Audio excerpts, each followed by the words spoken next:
Olá pessoal, vamos então continuar a etapa Define, vendo agora as principais ferramentas necessárias para que o fluxo que eu expliquei no último vídeo, que está mostrado aqui na tela de vocês, possa então ser seguido e gerar as informações necessárias para que o projeto seja planejado, seja estabelecido e a partir daí os recursos possam ser alocados para o seu início. Bom, a primeira preocupação que se deve ter na hora de tentar estabelecer um plano do que se vai fazer dentro do Six Sigma é tentar definir que projetos podem ser realizados. Lembrem que nós conversamos antes, quando se trabalha com Six Sigma, o foco é projetos de melhoria. Projeto de melhoria implica em elevado investimento, em esforço, em pessoas, foco, ou seja, não dá para você fazer, principalmente se você não tiver uma estrutura muito ampla, não dá para você fazer um conjunto muito grande, limitado de projetos. Então, é fundamental que nós tenhamos muito critério em elencar que projetos são mais relevantes, que projetos são mais necessários para a empresa. E existem alguns critérios que podem nos ajudar, algumas fontes que podem nos indicar, ó, aqui tem uma melhoria, aqui tem algo que pode ser relevante, que pode impactar na empresa. Então, o primeiro aspecto que se deve olhar são os indicadores internos. São registros que a empresa tenha de desperdício e de produtividade. Né? Então, se o foco do Seis Sigma é melhorar processos, ter mais uniformidade para reduzir custo, tá? Um dos objetivos é reduzir custo. Se eu consigo identificar que processos têm mais desperdício, têm baixa produtividade e que por esse motivo torna o custo da empresa talvez não muito competitivo, esses processos são passíveis objetos de melhoria, de entrar em um projeto sensível. Fatores de custo com alto impacto no orçamento, não necessariamente apenas desperdício e produtividade, mas qualquer indicação de custo mais alto também pode nos levar a essa definição. E aí talvez isso implique numa redefinição do processo, no estabelecimento de nova forma de trabalho, na adoção de nova tecnologia, na mudança do processo em si, de materiais, de pessoas que são utilizados como recursos, enfim. É como se fosse uma reengenharia, uma folha em branco para tentar redefinir esse processo, pensando sempre no objeto da melhoria, e a partir daí conseguir um custo mais competitivo. Oportunidades para melhoria de produtos ou processos com elevado volume de produção. Sempre que a gente tem um alto volume de produção, ou uma grande quantidade de clientes em um serviço prestado, até já conversamos um pouco sobre isso, qualquer ganho que se tenha, mesmo que seja um ganho pequeno, acaba impactando fortemente no resultado financeiro. Então imagina, você conseguiu 2% de redução de custo, mas você produz milhares, milhões de peças por mês ou por ano. Então, esses 2% de custo, apesar de quando visto isoladamente ser muito pequeno, quando você coloca um volume muito grande, financeiramente é interessante. Então, todo e qualquer processo da empresa que tenha volume elevado deve ser investigado, deve ser analisado. Reclamações, sugestões e resultados de pesquisas com empregados. Os empregados podem ter muitas ideias interessantes. Então, precisamos ouvi-los, já que eles conhecem a realidade, já que passam por uma série de dificuldades internas. Então, também dessas indicações podem surgir ideias interessantes de melhorias a serem aplicadas. Reclamações, sugestões e resultados de pesquisas com clientes. Lembrem que um dos focos do Six Sigma não é só reduzir custo, é gerar ganho financeiro, mas para gerar ganho financeiro eu também tenho que vender mais. Eu preciso ter o cliente fiel à minha empresa, eu preciso fazer com que ele volte a comprar. E para isso eu preciso entregar um produto de qualidade superior. E o que é um produto de qualidade superior? Isso é definido pelo cliente. E ainda, uma outra fonte de inspiração pode ser o que as outras empresas estão fazendo. Então, eventualmente, um concorrente está lançando um produto novo, ou está sendo inovador em determinado aspecto de atendimento, de logística, de marketing, de vendas, ou até mesmo outra empresa que lançou um processo muito interessante, que gera resultados espetaculares e que poderia ser adaptado para a nossa organização. Então a gente pode também pegar esses referenciais, tentar adaptar para a nossa empresa e fazer um projeto de melhoria com esse intuito, de conseguir aplicar essa nova realidade ao nosso contexto interno. Então são alguns elementos que podem ser observados e a partir daí ensejar a elaboração de projetos de Six Sigma que seriam posteriormente avaliados. Para facilitar um pouquinho o nosso trabalho de idealização desse projeto e posteriormente a sua avaliação, inclusive, alguns dos pontos que eu vou colocar aqui vão estar presentes na parte de avaliação do projeto, seria, primeiro, é fundamental que os projetos pensados tenham a capacidade de impactar o desempenho da empresa. Uma melhoria pontual, um ganho localizado, específico, uma correção, isso não é escopo do Six Sigma.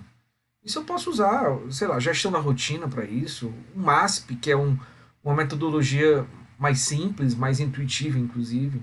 Quando você vai fazer Six Sigma, se quer de fato uma melhoria bem mais intensa, bem mais significativa. Nesse caso, aquela proposta que nós estamos fazendo tem que ter a capacidade de impactar fortemente o desempenho da organização. Atrelado a isso, uma outra análise que deve ser feita é correlacionar os projetos que estão sendo analisados com o mapa estratégico da empresa. Lembrem, nós vimos um mapa estratégico lá na unidade 1, e no mapa estratégico constam todos os objetivos da empresa, tudo aquilo que ela pretende alcançar. Então, é de se esperar que uma iniciativa focada em melhoria tenha que impactar necessariamente nesses objetivos, nessas metas estratégicas, para viabilizar que a empresa alcance o resultado que ela deseja. Outro ponto que não pode ser descartado é o aumento da satisfação de clientes e consumidores. Afinal de contas, pessoal, como eu falei, precisamos vender mais, não é só reduzir custos, precisamos vender mais. Então, se eu tenho um projeto que vai impactar fortemente na satisfação do meu cliente, é um ponto extremamente positivo a favor desse projeto. Esses 3 pontos que eu acabei de citar são os mais importantes, são os mais relevantes. São aqueles que devem ser analisados sempre, em qualquer caso.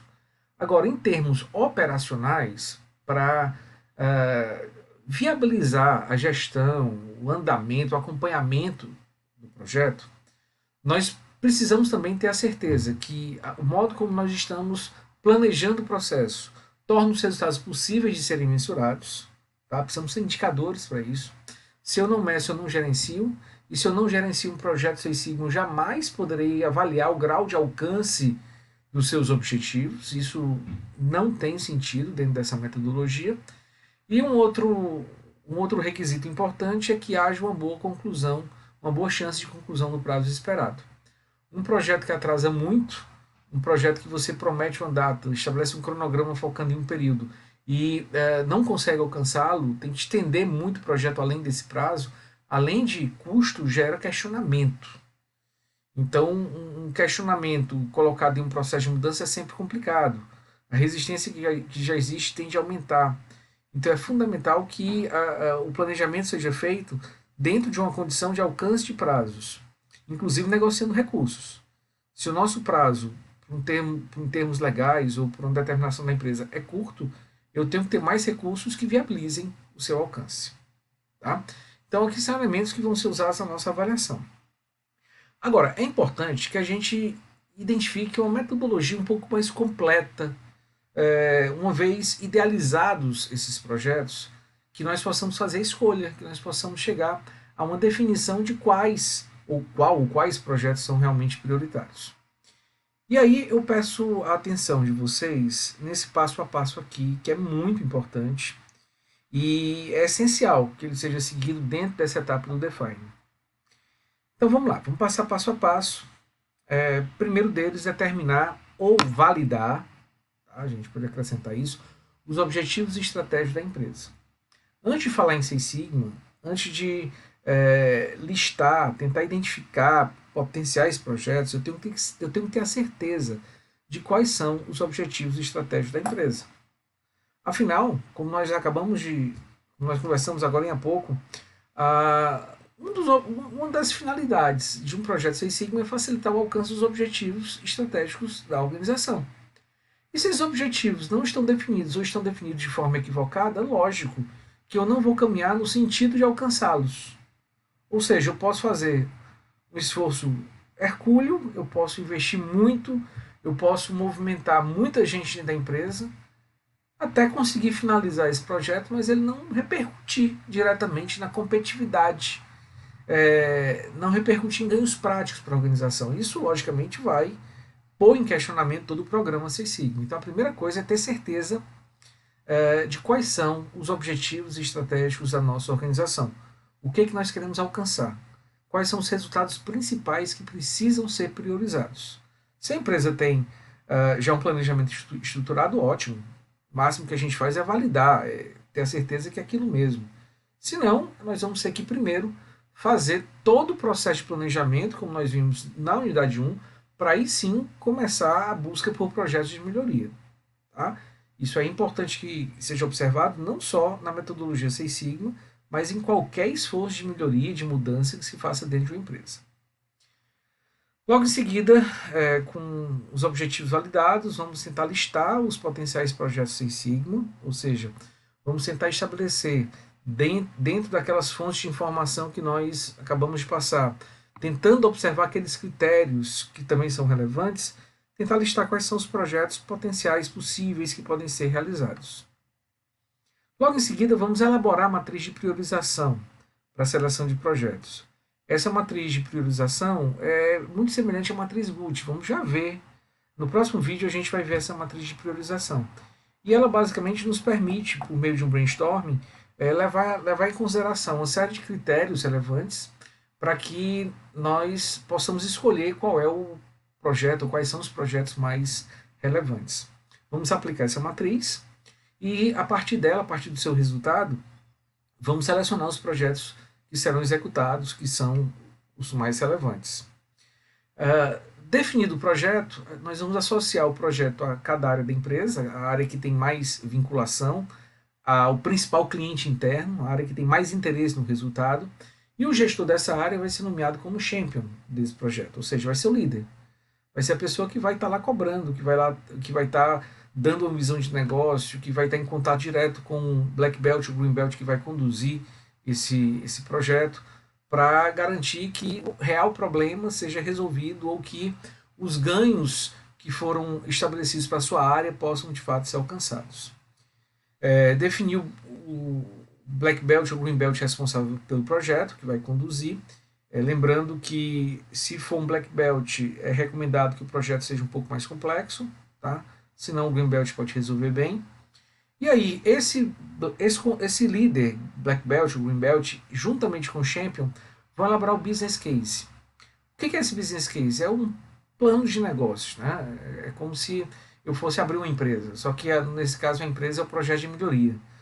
E nesse caso devem ser estabelecidos todos os elementos que são necessários para que o projeto possa ser começado, para que o planejamento aconteça.